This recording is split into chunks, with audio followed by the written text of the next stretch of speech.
Şimdi tabii yani ilk evvelinde Büyük Orta Doğu Projesi'ne bakmak lazım. Büyük Orta Doğu Projesi içerisinde 22 İslam ülkesinin sınırları değişecek. Buna Türkiye'de dahil. İşte Arap Baharı adı altında e, emperyalizm, ırkçı emperyalizm özellikle bütün İslam ülkelerini kan yolu haline getirdi. Burada en dik duran tabii ki İslam ülkesinin ülkelerinin en gözdeleri İran, Türkiye, Pakistan gibi. Şimdi İran üzerine çullanıyorlar. İran kendi içinde sanayisini tamamlamış, nükleer enerjiye ulaşmış, füzeleriyle bayağı teknolojiyi, fenni iyi yakalamış bir ülke. Tabii ki Orta Doğu'da olan hadiselere hiçbir ülke, Türkiye'de dahil olmak üzere, haysiz kalamaz. Ben İran'ın diplomatik tavrını ve İran'ın Orta Doğu'da oynadığı rolü çok önemsiyorum.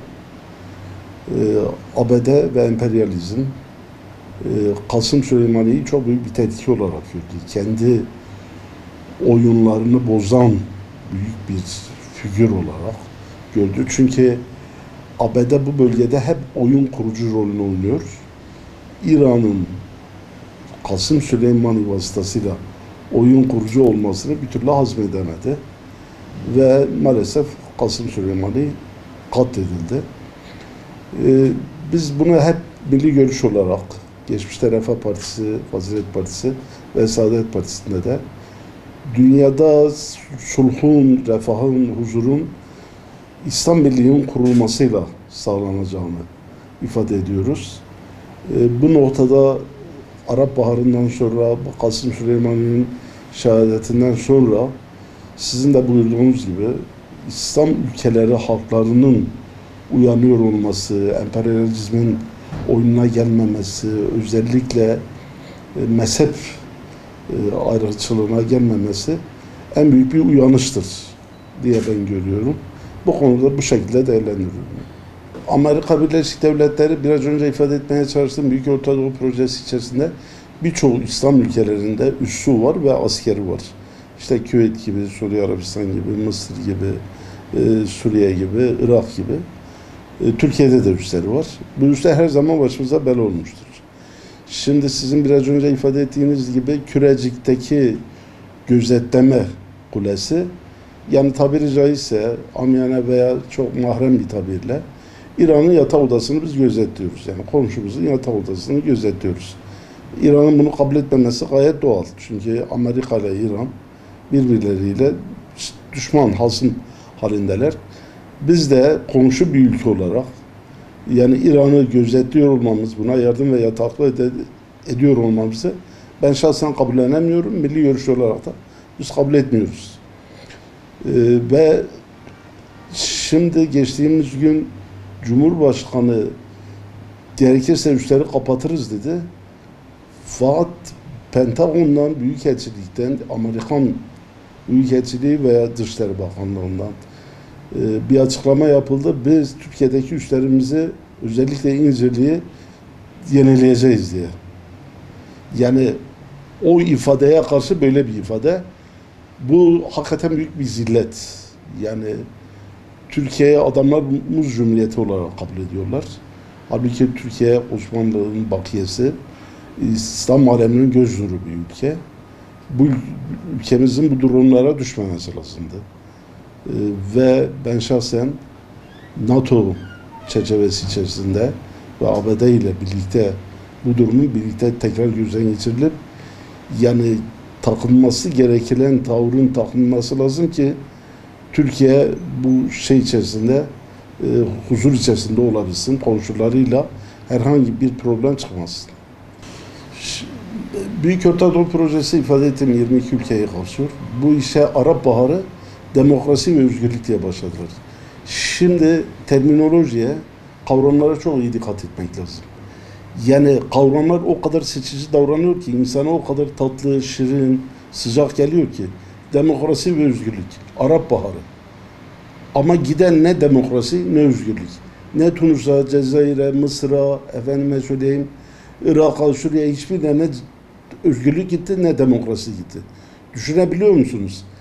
Yani ABD Mısır'da %50'nin üstünde oy alan Mursi'yi alaşağı etti. Bir diktatör Sisi'yi getirdi oraya, oturttu. Yani bu ne demokrasi? Batı demokrasi payandası adı altında, paravanı altında her şeyi yutturuyor. Öyle bir şey yok. Yani canavar Büyük Orta Doğu Projesi adı altında bütün İslam ülkelerini yemek istiyor. İslam ülkeleri halklarının kanlarını dökmek istiyor. İslam ülkelerinin başına hep piyon, figüran, maşa yöneticiler getirip koymak istiyor. Ve biz İslam ülkeleri olarak kan göre haline gelen bu şeyde biz birlik beraberliğimizi sağlayamıyoruz. Bu işin tek çözümü İslam birliğinin kurulması. İslam aleminin bir araya gelmesi.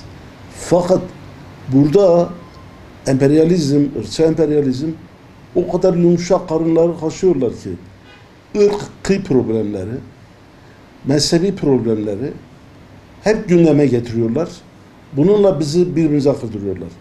Bu işin en azamisi ve en asgarisi şudur. La ilahe illallah Muhammedur Resulullah diyen herkes mümindir. İnnemel müminne ihvetin. Bütün müminler de kardeştir. Ben la ilahe illallah Muhammedur Resulullah diyen herkesi kendime kardeş bilirim. Günah işlemiştir, yanlış yapmıştır o Cenab-ı Hak'la arasında. Fakat beni bağlayan kelime-i tevhiddir. Ben kelime-i tevhid ölçüsü içerisinde ben küffar tarafından düşünebiliyor musunuz? Biraz önce ifade ettiniz. Kasım Süleyman'ın katledilmesinde bir kısım Batı muhibi, sevicisi, Amerikan sevicisi olanlar Kasım Süleyman'ya söylemedikleri kalmadı. Yani bir mümin, bir Müslüman Amerika bu kadar zulmettikten sonra nasıl Amerika'nın yanında durabilir? Irak'ta 2 milyon kan döktü. Tarihi, Irak'ı harap etti. İnsanları perperişan etti. Suriye'de hakeza, Mısır'da öyle. Yani Afganistan'da öyle. Yani buna Müslümanların bir an evvel uyanması lazım. Birlik beraberlik olması lazım. Biz bir duvarın yapı taşları gibiyiz. Birbirimize kenetlenmemiz lazım. Bizden başka dostumuz yok. Biz Allah'ımız bir, Peygamberimiz bir, kitabımız bir, kıblemiz bir. Bizim birbirimize sarılmamız lazım. Onların, bak şimdi Ortodokslarla Katolikler bir araya geliyorlar. Kendi aralarındaki yıllarca süren mezhep ayrılıklarını yok etmeye çalışıyorlar ki yani tarih boyunca birbirlerinin kanlarını dökmüşler. Kanlarını emmişler.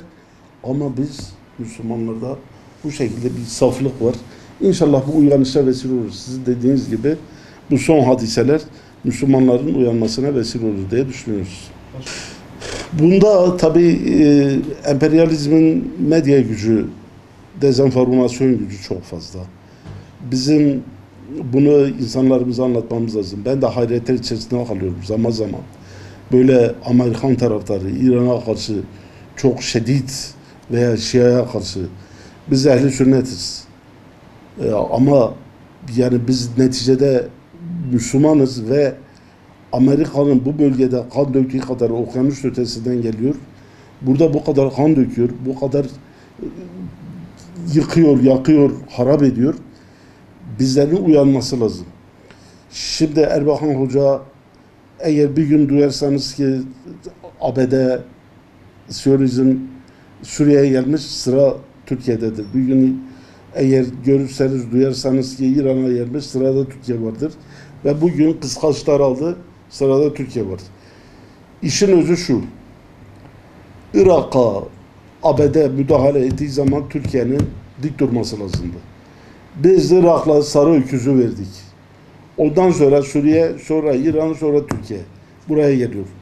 Bizim aklımız başımıza alıp birlik beraberlik olmamız lazım. Bunun dışındaki bütün reçetelerin hepsinin hiçbir değeri yoktur. Hiçbir çözümü yoktur. Yani adamlar Türkiye'nin Güneydoğu kısmı büyük bir bölgesi arz-ı mevcut topraklar arasında kalıyor.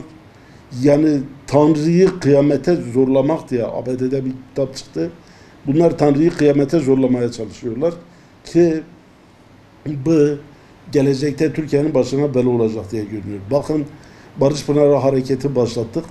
Barış Pınarı Hareketi'nde bir Suriye'nin derinliğine işte nüfuz edecektik. Oradan ya unsurları, tehlikeli unsurları, terörist unsurları temizleyecektik. Her gün şehit gelmeye başladı. Bu ABD'nin açık bir oyunu. Hem onları destekliyor hem bizimle dost görünüyor. Buradan işin özeti söyleyeceğim şey şu. Müminim diyen, Müslümanım diyen herkesin aklın başına düşürmesi lazım. Sağduyuyla hareket etmesi lazım. Bizim kardeşlik duygusu içerisinde İslam birliğini kurmamız lazım. İslam ülkelerinin bir araya gelmesi lazım. Bu ırkçı emperyalizmin hepimizi lokma lokma yapıp yutmaya çalışacak.